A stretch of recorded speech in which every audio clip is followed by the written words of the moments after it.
E come sempre a Calciomondo ci avviciniamo anche a dei mondi che non appartengono alla FIFA. Sono dei paesi, dei popoli lontani e meno lontani, i quali cercano a tutti i costi di ottenere il loro diritto a partecipare a grandi competizioni calcistiche. E abbiamo oggi in linea uno dei giornalisti, peraltro freelance ma di grande successo, che viene dalla Gran Bretagna, che ha recentemente pubblicato un libro, Outcasts, The Lands That FIFA Forgot, vale a dire i fuoricasta, intendendo con questo i paesi al di fuori della FIFA, appunto quelle terre che la FIFA ha dimenticato. Un libro molto di successo in Gran Bretagna, ma che cerca anche successo altrove, siccome parla davvero di nazioni e luoghi molto remoti, mondo calcistico da interpretare assolutamente. E abbiamo qui in linea l'autore, direttamente dall'Inghilterra, Steve Menary. Hi Steve, welcome to Calciomondo. Hello Antonio, nice to speak to you. Yeah. Thank you for participating to our schedule. I introduced yourself and your book, but can you please talk us about the genesis itself of the book and the tasks, the need of such a book for passionates, for football fans? I write for before I used to write for an English magazine, and about 2.5 years ago I wrote an article about why the Channel Islands, Jersey and Guernsey, which is where Mathieu Le Tissier and Graham Lassalle come from, why they didn't play international football, because they are very different to the rest of Great Britain. So, and I wrote an article about that, and why the Isle of Man, which is in the northwest, again is very different to Britain, why they didn't play international football. And after I'd written this article, I started to think about, well, you know, there must be other places. FIFA can't accept everybody, so there must be some other places that FIFA have rejected. So I looked into it, and I found out more about Greenland and the Falklands and the stories there. And I thought maybe this might be good to do a book. It might be enjoyable, and it was very enjoyable. So, and it took me about 2 years, I think, on and off. Yes, it's a very interesting matter. But your thoughts about the title itself? Outcasts forgot by FIFA, the lands forgot by FIFA. That's right. Yeah, I think the title actually, the publisher came up with the title. And I think that was a good title, really. I forgot the original one. It was just a working title, but I think that's a good title, you know, because these are places that have been cast out. You know, that they're not allowed in FIFA, so they must, you know. Yes, let's talk about the places, the several places you visited, and a special feature, a special souvenir about a certain match or a certain place, a certain land you visited and which emotioned you. Well, I went to the Island Games, and that was very interesting. I went to the Shetland Islands, which is the very north of the UK, and they hosted the Island Games. I went there to see the football because it's very hard to go to Greenland. It's very expensive, or the Falklands is very expensive. So I went to the Shetlands to see these people.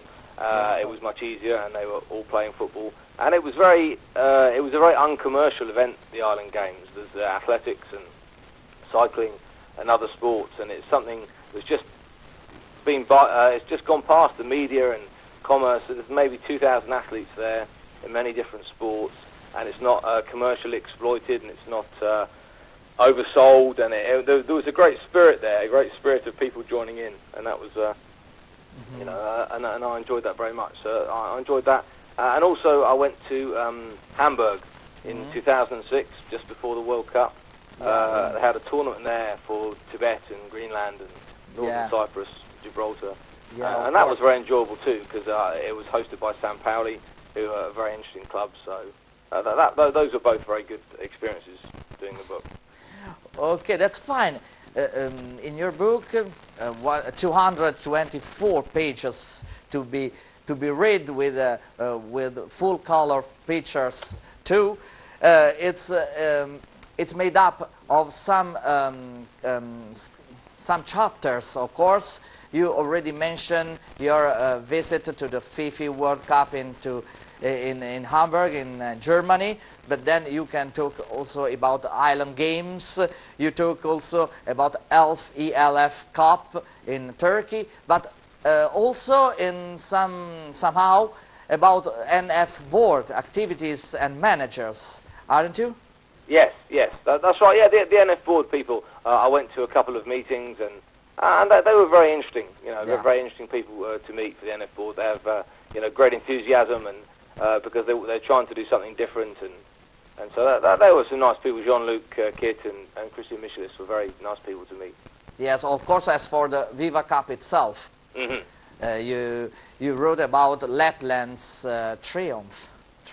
That's right. Yeah, Triumph. Yes, right. the Lapland won the Viva World Cup. That's true. Yes. Yeah, of course.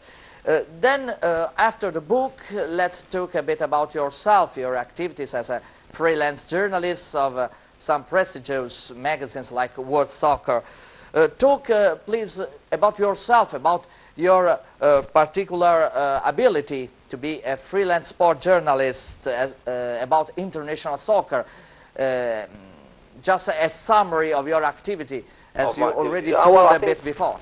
My background really was for business journalism, you know, so I wrote more about the business side of things. And for about 10 years I wrote for a magazine called Sport Business. It started up in the mid-90s, and I wrote for it on and off for 10 years, and that was all about the commercialisation of sport and the commercial opportunities from sport. So I did that for a long time, and then I started to do a little bit of, as I say, sport journalism.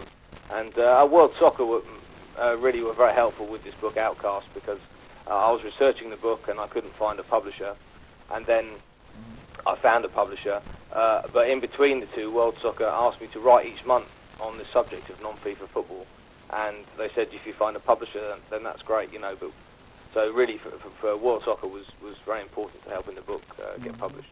Okay, that's fine. You know that our spectators, our crowd, we can say, is very interested about non-FIFA football. We have a special branch in our schedule, sometimes dedicated to all these soccer words everywhere in the world. So your book will be very appreciated, a lot appreciated from for our spectators. And finally, as for the book, whether an Italian version can be previewed and when? Italian? I see, yeah. Oh, I yeah, don't know. because, I think, because you know, there is a lot of people which can be expecting for such a version. Oh, well, I will ask the publisher, but I'm English, so of course, being English, we can only speak English, can't we? We can't speak any other language, most of us. Or maybe the younger ones, they're much better. But, so yeah, I will ask the publisher if they can have one in Italian. Yeah, I will see what he says. Okay, that's fine. Okay, Steve, I thank you, and hope to see one day here too in Calcio Mondo schedule. Yes, that will be very nice. Yes. Thanks for participating tonight with us. No problem at all. Thank you very much, Antonella. Thank you for having me. Okay. Okay, ciao. Ciao. Bye-bye.